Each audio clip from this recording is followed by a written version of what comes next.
Good morning, dear students. Last time I was discussing to you about the inverse trigonometric functions. I have checked whole of the complete lesson. No more problem is there to explain by me. Now, if you are having some problems, you want to ask your problems, then you can send me on my personal WhatsApp. आप पूछते रहिए, question को करते रहिए. Today I am going to start you new chapter, that is the mean value theorem. अब according to CBSE mean value theorem ये chapter आप लोग का रिड्यूस हो गया है, लेकिन जो सीबीएसई ने लैंग्वेज लिखी है उसमें उन्होंने ये क्लियर नहीं किया है कि इसमें कितना पार्ट यहाँ पर रिड्यूस हुआ है. उन्होंने लिखा है कि only the derivations are reduced. देखो यहाँ पर डेरिवेशंस रिड्यूस्ड है, लेकिन क्वेश्चन रिड्यूस्ड है कि नहीं है ये उसमें क्लियर नहीं है. इसलिए एक बहुत बड़ा चैप्टर नहीं है, छोटा सा चैप्टर है. तो मैंने सोचा है कि आप लोग का नुकसान नहीं होना चाहिए. That's why I am explaining you this chapter. Now see carefully mean value theorem. कुछ मैं आपको एक्सप्लेनेशन दे रहा हूं और उसके बाद मैं कुछ क्वेश्चन आपको इस पर करा दूंगा. बहुत ज्यादा क्वेश्चन इस पर करने की जरूरत नहीं है, लेकिन आप इसको तैयार कीजिए. अगर आ सकता है तो 4 मार्क्स में एक क्वेश्चन आपसे इसमें पूछा जा सकता है अगर ये चैप्टर रिड्यूस नहीं हुआ है. तो देखिए यहाँ पर इसमें मीन वैल्यू थ्योरम में 2 टाइप्स की थ्योरम्स हैं. एक कहलाती है रोलीज थ्योरम और एक कहलाती है LMV, Lagrange mean value theorem. तो पहले मैं यहाँ पर रोलीज थ्योरम को लिख रहा हूँ. देखिए मैंने स्टेटमेंट दिया है कि f be a real valued function defined on closed interval a comma b including a and b such that it should be continuous on the closed interval a comma b. continuous होना चाहिए closed interval में. it is differentiable on the open interval a comma b. open interval a comma b में differentiable होना चाहिए. और very important third point जो है इसका f a is equal to f b. A point पर function image b point पर function image के इक्वल होना चाहिए. ये 3 चीजें, 3 कंडीशन जो है ये कहलाती है एप्लीकेबिलिटी.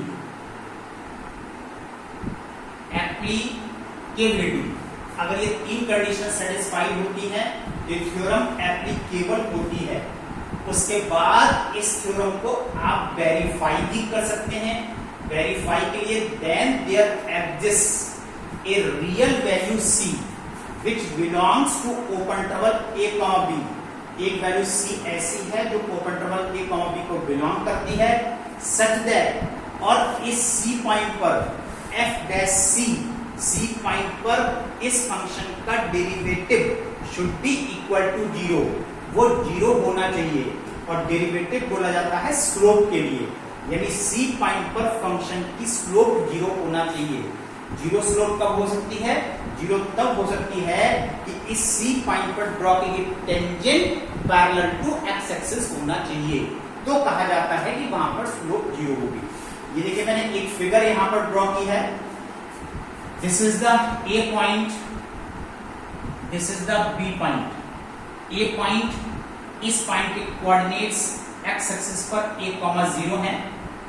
यहां पर b पॉइंट है एक्स एक्सिस पर, इस पॉइंट के कोऑर्डिनेट्स b, 0 है.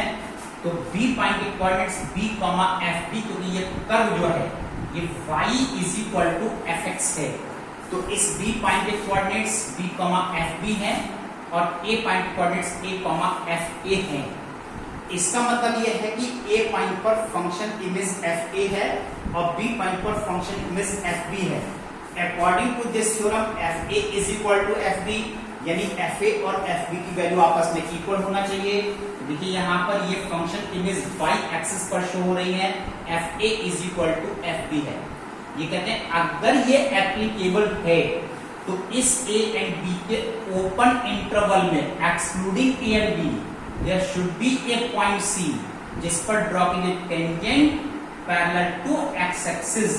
एक्स एक्सिस के पैरेलल ये टेंजेंट जरूर होना चाहिए. Now this is the verification of this Rolle's theorem. इससे कहा जाता है कि रोलीज थ्योरम यहाँ पर वेरीफाई है. चलिए आइए, ये तो मैंने आपको थ्योरम डिस्कस किया. अब इस पर कुछ important results, some important results, वो रिजल्ट क्या है वो एक्चुअली मैं कंटिन्यूटी में आपको बता चुका हूं, डिफरेंशिएबिलिटी में आपको बता चुका हूं। यहां पर उन रिजल्ट्स का आपको यूज करना होता है। देखिए टॉपिक आ रहा है यहां पर सम इंपॉर्टेंट रिजल्ट्स। अब ये इंपॉर्टेंट रिजल्ट्स क्या है? नंबर 1 फर्स्ट है, देखिए a polynomial function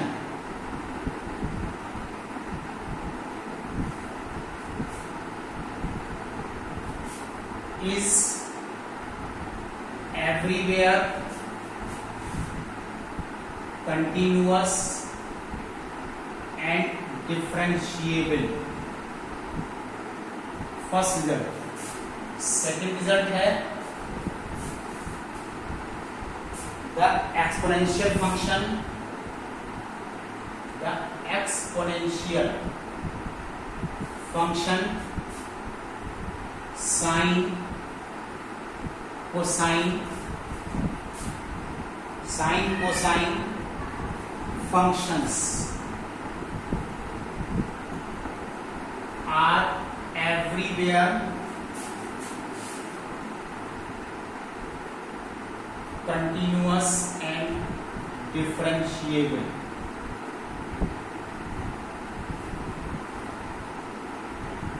third point, logarithmic function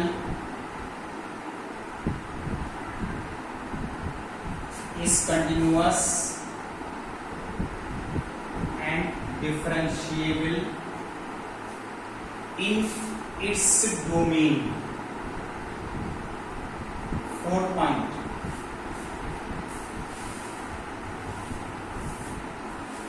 tan x is not continuous at pi upon 2, 3 pi upon 2, 5 upon 2, etc. in points पर। Next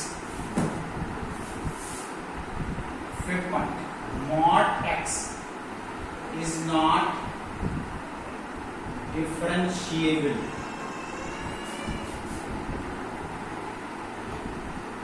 at x is equal to 0। Critical point, इस पर critical point 0 है तो mod function अपने critical point पर differentiable नहीं होता। Next, f dash x tends to infinite at x is equal to k, plus minus infinite at x is equal to k, then fx is not differentiable at x is equal to k, k पर differentiable नहीं है। इसका मैं एक example आपको दे सकता हूं। Example fx, एक फंक्शन में यहां पर दे रहा हूं 2x minus 1 raised to the power half। आपने यहां पर f dash x निकाला है 2x minus 1 raised to the power half into 2। ये 2 यहां से कैंसिल हो गया, ultimately you are getting square root of 2x minus 1। clearly it is not defined at x is equal to half। ये function x is equal to half पर define नहीं है, तो हम कह सकते हैं f dash is derivative it is not differentiable eight x is equal to half। ये x equal to half पर डिफरेंशिएबल फंक्शन नहीं है। तो f dash x tends two plus minus infinite. अगर ये प्लस माइनस इनफाइनाइट आ रहा है at x is equal to k, तो हम कहते हैं fx is not differentiable at x is equal to k, फिर x equal to k पर डिफरेंशिएबल नहीं है। सी वन मोर थिंग, एक पॉइंट आप लोग इसका और देखिए, the sum difference product and quotient 7, the sum difference product and quotient of two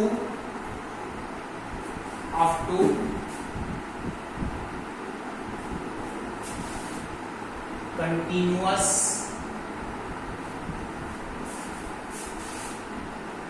and differentiable functions is always continuous and differentiable. So dear students, these are the very important results. ये आपको सारे result ऐसे के ऐसे पता होना चाहिए, nothing is new. ये मैंने आप लोगों को कंटिन्यूटी में भी डिस्कस किए हैं, यही मैंने आपको डिफरेंशिएबिलिटी में डिस्कस किए हैं। अब इन रिजल्ट्स को देखिए किस तरह से आप इस्तेमाल करते हैं, कैसे अब आप इसको लिखते हैं और किस तरह से इन क्वेश्चन को करना होता है। जस्ट सी हियर, सपोज कीजिए fx is equal to mod of x on closed interval -1 to 1। Question ये आता है, discuss the applicability of Rolle's theorem. Rolle's theorem की एप्लीकेबिलिटी को डिस्कस कीजिए। तो देखिए यहाँ पर डिस्कस करने के लिए सबसे पहले हम यहाँ पर कंटिन्यूटी चेक करने जा रहे हैं। तो कंटिन्यूटी चेक करने के लिए हमने इसको यहाँ से मॉडुलस को डिलीट किया है। कैसे डिलीट किया है? 0 less than equal to x less than 1।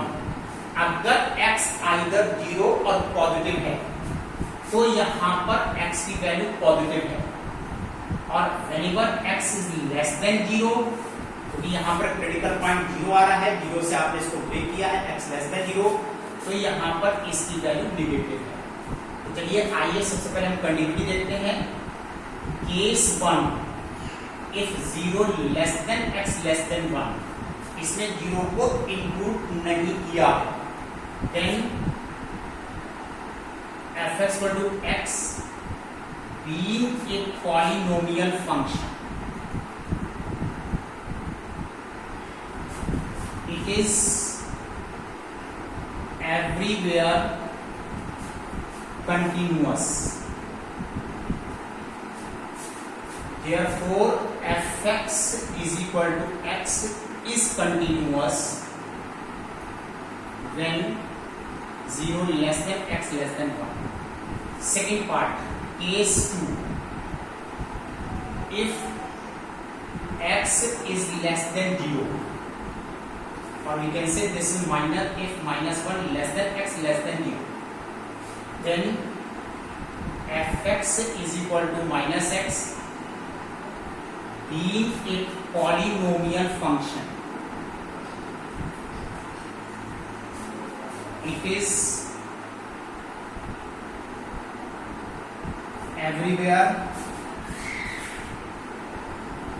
continuous, therefore fx is equal to minus x is also continuous। ये तो आपने इस इंटरवल पर आपने कंटिन्यूटी लिखी है, लेकिन अभी इसमें देखिए 0 को इंक्लूड नहीं किया गया है, जबकि इस इंटरवल में 0 भी इंक्लूडेड है। Now we will check continuity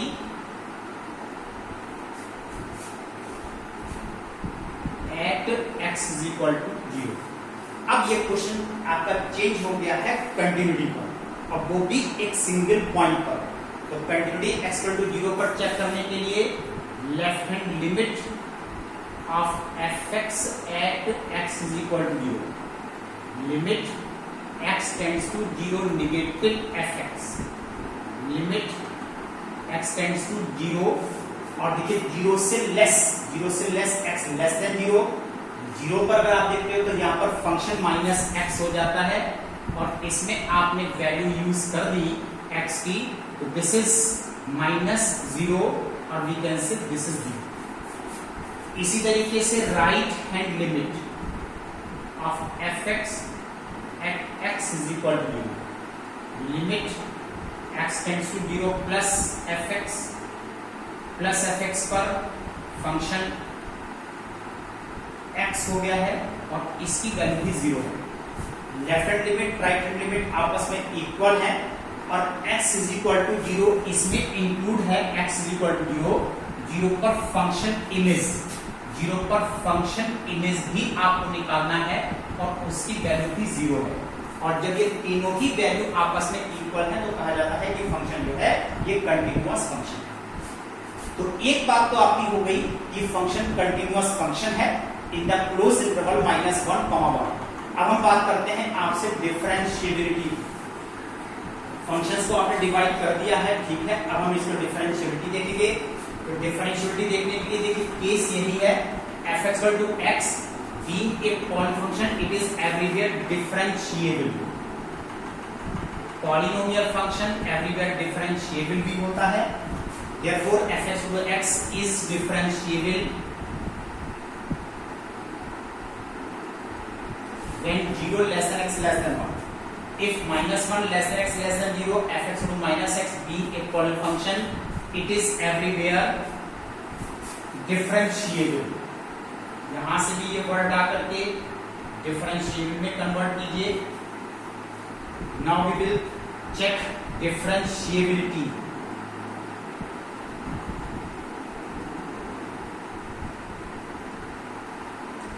This is differentiability at x equal to 0। चलिए आइए अब हम इसकी आपको डिफरेंशिएबिलिटी चेक करके बता रहे हैं। डिफरेंशिएबिलिटी में आपको पता है केवल एक फॉर्मूले को चेंज किया जाता है, बाकी पूरा क्वेश्चन एज इट इज रहता है। यहाँ पर देखिए left hand derivative of f(x) at x is equal to 0, limit x tends to 0 negative f(x) minus f(0) upon x minus 2, right. तो this is limit x tends to 0। अब less than 0 पर f(x) की value minus x है, f(0) पर ये देखिए 0 इसमें include हुआ है। अगर आप यहां से f(0) निकालते हैं तो इसकी वैल्यू 0 आती है, upon this x value cancel हो गई -1। Now right hand derivative of f(x) at x is equal to 0, this is limit x tends to 0 plus f(x) minus f(0) upon x minus 1। बस यहां पर आपको देखना यह है कि राइट हैंड डेरिवेटिव पर फंक्शन x हो गया और यहाँ पर x minus 0 upon x you get 1, और ये दोनों वैल्यू आपस में इक्वल नहीं है। और जब दोनों वैल्यू आपस में इक्वल नहीं है तो ये फंक्शन डिफरेंशिएबल फंक्शन नहीं है at x equal to 0, then we can say it is not differentiable on the open interval -1 to 1। इसका मतलब ये फंक्शन ओपन इंटरवल -1 to 1 पर डिफरेंशिएबल नहीं है, और जब डिफरेंशिएबल नहीं है therefore Rolle's theorem is not applicable, और यहाँ पर रोलिस थ्योरम एप्लीकेबल नहीं है। इसकी अभी थर्ड कंडीशन और है, लेकिन जब सेकंड कंडीशन फेल हो गई तो no need to check the third condition. अगर ये कंडीशन भी सेटिस्फाई हो जाती है तो अभी हम यहाँ पर fa is equal to fb को भी चेक करते हैं, राइट। अगर any one out of 3 conditions is failed then Rolle's theorem is not applicable. You can leave your question as it is at the same place. That's all today. Keep revising. Tomorrow I will discuss with more. Thank you.